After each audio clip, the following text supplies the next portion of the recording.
Welcome back to ATVN. The USC men's basketball team has been freezing cold lately. Pretty fitting with this weather, huh? This week, the Washington schools will be visiting the Galen Center, and the Trojans know they need to win both matchups before heading to Vegas. We just get in the gym, we going hard, we're focusing on the game plan, and we just got to go out there and execute. We're not worried about Vegas right now. We're just going to take it game by game. We just focus on Washington State. After the Trojans' latest loss to ASU, the pressure is on SC to prove itself before Selection Sunday in less than 2 weeks. Right now, the Trojans are projected to play Washington in the first round of the Pac-12 tournament. If they beat the Huskies, they then face UCLA. Of course, SC and UCLA split the season series, so another upset could be in play, but if there's even more chaos in the last week of Pac-12 play, we could see some major shakeups in this bracket. But while men's basketball looks to get hot, women's water polo is trying to stay hot. Senior Iona Haralabides has been named the MPSF Player of the Week after leading the Women of Troy to victory in the Barbara Calbus Invitational. Haralabides shined for USC in this tournament, and she's glad she played such a big part in USC's big victory. I knew we were all tired, but we were all persistent. We all want to win. And in that moment, before Haley McKelvey made me that pass, I said to myself, I need to score that goal for my teammates and for my coach. And this goal could make a big difference. And I said to myself, I'm going to score it. I'm going to go as high as I can, and I'm going to do it for my team. Haralabides scored 10 goals in Irvine, including the clutch tournament winner in overtime, as USC upset #1 Stanford in a rematch of last year's NCAA title game.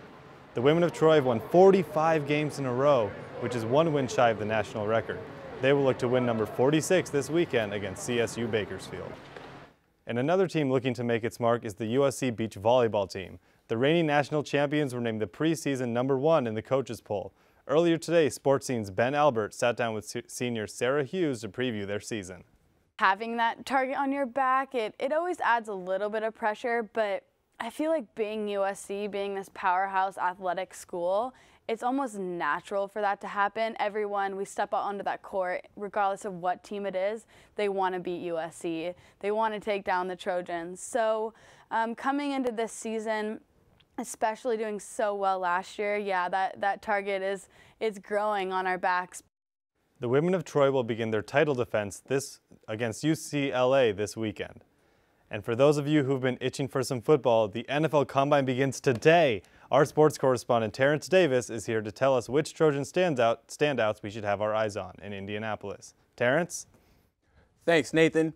The USC football team sent 8 prospects to the NFL Combine this week, tying Utah with the most players from the Pac-12. Each has the potential to go pro, but there are 2 Trojans that could use a strong performance at the Combine to improve their draft stock. The first is Adoree Jackson. Jackson won the Jim Thorpe Award as the nation's top defensive back in 2016. The explosive return man has exceptional athleticism and versatility, and he's a threat to score whenever he touches the ball. But scouts worry that Jackson relies too heavily on his athleticism and instincts at corner. In the past, he's had his fair share of troubles covering speedy receivers. The position drills will be a great chance for Jackson to show his improved footwork. On the offensive side of the ball, Juju Smith-Schuster plans to show scouts his full potential now that he's completely healthy. The 6'2", 220-pound wideout is a physical player with above-average ball skills. But Smith-Schuster is a projected 2nd or 3rd round pick because of his lack of breakaway speed. Scouts are concerned about his ability to get separation from elite corners.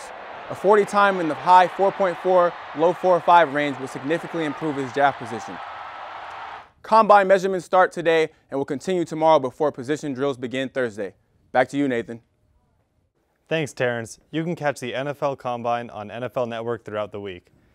You know, I heard that Adidas is doing this promo where if any player can break the record in the 40-yard dash, they'll get a free island. How do you think you guys would fare in the 40-yard dash? Oh, I wouldn't be enough to get a free island, unfortunately. I ran it yesterday. My flip-flops got a 7.86. The record's 4.2 though, so I got some Honestly, work to do. I think I could compete with you. I just finished my first half marathon, so maybe I'm ready for my own island. You definitely beat me, that's for sure. Thanks, Nathan. Of course.